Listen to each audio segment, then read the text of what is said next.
Alright, you guys, this is the Augusta sub train coming in. He goes to Spartanburg. He'll go to Greenwood. He might set out cars and he goes to Spartanburg. I got him waving at me.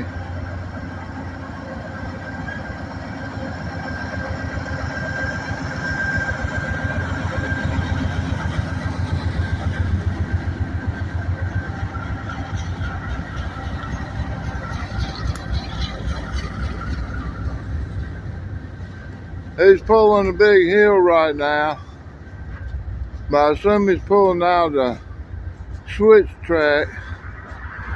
I'm at Burgery, South Carolina.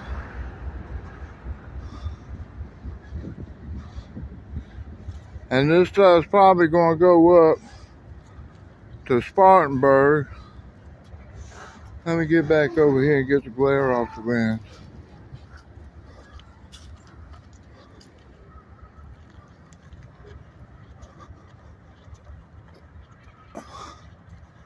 He's taking his time creeping through here and stuff. Easing his way to Greenwood. Now I think this is either a crew out of Augusta going to Spartanburg, or it might be a Spartanburg crew that came to Augusta that's not turning around going back home. I'm not sure yet, but let me cut it off. I'm going to try to catch them further up the track, y'all. All right, thank you. Hello, y'all. It's a beautiful day. I'm on Gold Mine Road. Let me get in closer to the signal. We got a approach signal going southbound, but this is an approach signal, and all it's doing is saying that the next signal is red, that you have to be prepared to stop at it. And the reason the next signal is red is we got a train sitting down there coming this way. So we're really kind of getting a false indication if we were a southbound train. Maybe if our train got on here or something, it'll make this go red. But like I said, it's approach signal, so maybe they use the previous signal for the information of what's ahead of them, and they would know that this track is occupied or wasn't cleared for them.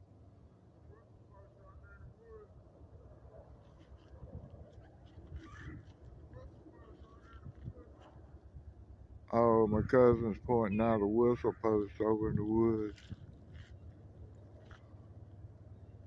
Was it one laying down or something? Oh yeah, I see that. That's on the fence line. That's not a whistle post. It's just a post that's got grooves cut in it. All right, here's a train. He's coming around the corner. All right, here he comes.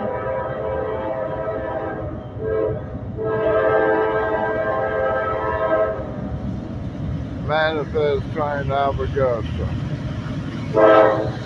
He honked at me.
Fully loaded box cars, every one of them.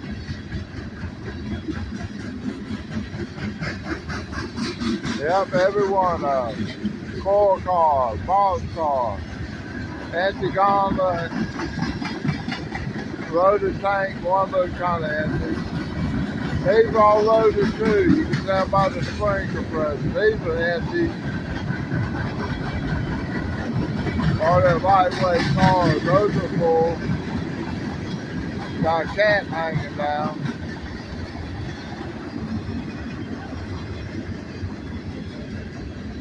I didn't see anything spilling out, but usually they don't like to leave the cats hanging off.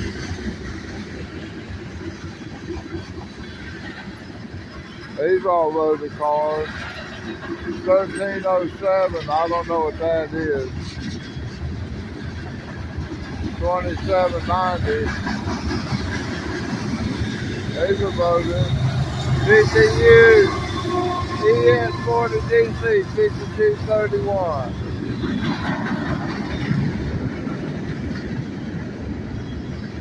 A lot of loads on here.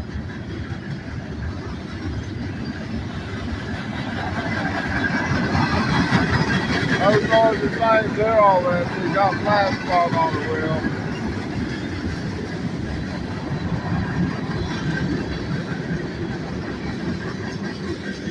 No placards, but they're fully loaded.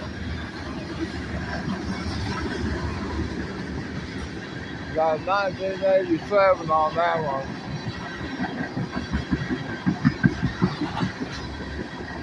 These appear to be empty though.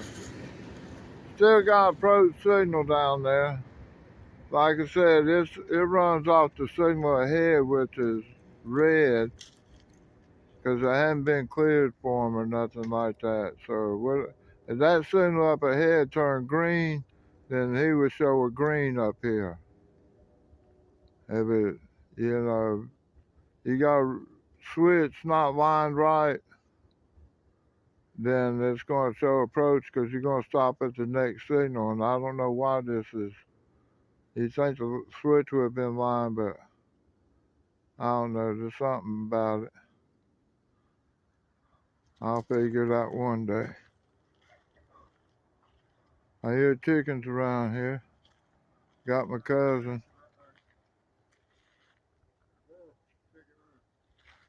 Oh, got a horse over here looking at me. Yeah, I'll stop that beautiful spot. Now look, the road we're on is called Gold Mine Road. But that road up there, I don't know if it's got a name or they call it Gold Mine Road too. But anyway, you go down to the end though, it's supposed to be where the gold mine was. A friend of mine's family owns the property and he tells me about it. All right, I'm out of here, y'all. Thank you. Okay, another view of that Augusta train going to Spartanburg. He's coming through on track 2 very slow. So I assume he's going to pull up and cut some cars off, probably put them in the yard. There's our DPU down there. He's just creeping in very slowly.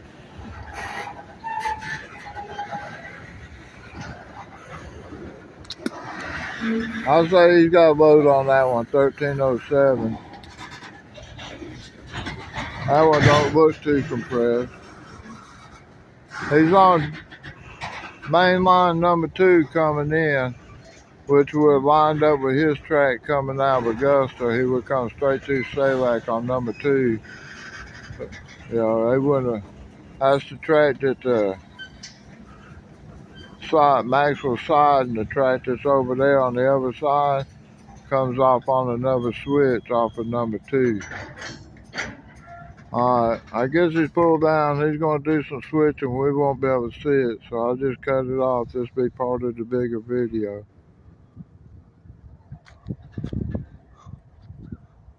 You can see him. He's up there on the crest. He's going down the hill. This was hand dug when they dug this back in 1882. They made it to Abbeville by 1882. and the Seaboard Airline would have come in next to the Augusta Knoxville. That's why they call that SALAC down there, because that's where the depot was. And you could bring a train in from Augusta, and the passengers get off and get on the Seaboard coastline. Sorry about that. That was later. But we've been Seaboard Airline Railroad, and you could have gone up to Washington or gone down to Atlanta or New Orleans, on the Seaboard Airline Railroad. All right. Thank y'all.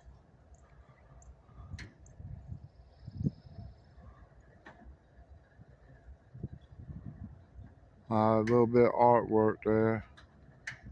There's the details on it. All right. Thank y'all. All right. I'm back down south end of Maxwell Yard.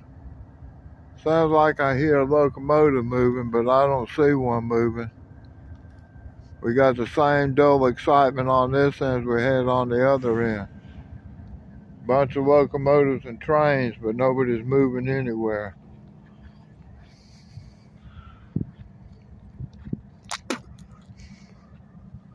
Now, to connect the back part of the video with the front, this is the back part of that train that came out of Augusta. Now, this got me excited because this is a rare train to catch. They suppose they only do one a day, so I assume it's one southbound, then one northbound. They used to do 11 trains a day, and they cut out 10 of them. Those were coal trains, and this is the only thing left coming off the Clinchville Railroad. So I imagine Clinchville Railroad pretty much shut down, not delivering coal anywhere. That's what its primary use was. All right, I don't see nothing. He must have been making up air for maintain the brakes. You got that one sitting there on the top. That's called a long lead. And he's going up and over the hill because those tracks, when they were laid back in the 1800s, they were hand dug. On the right, we had bulldozers, so we got flat yard when they built this yard in 72. So I'm assuming this track closest to me would have been the Augusta Knoxville main line, and now it become the Maxwell Yard track. And we got track 1 and track 2 that come out of Abbeville and come out of McCormick or Augusta.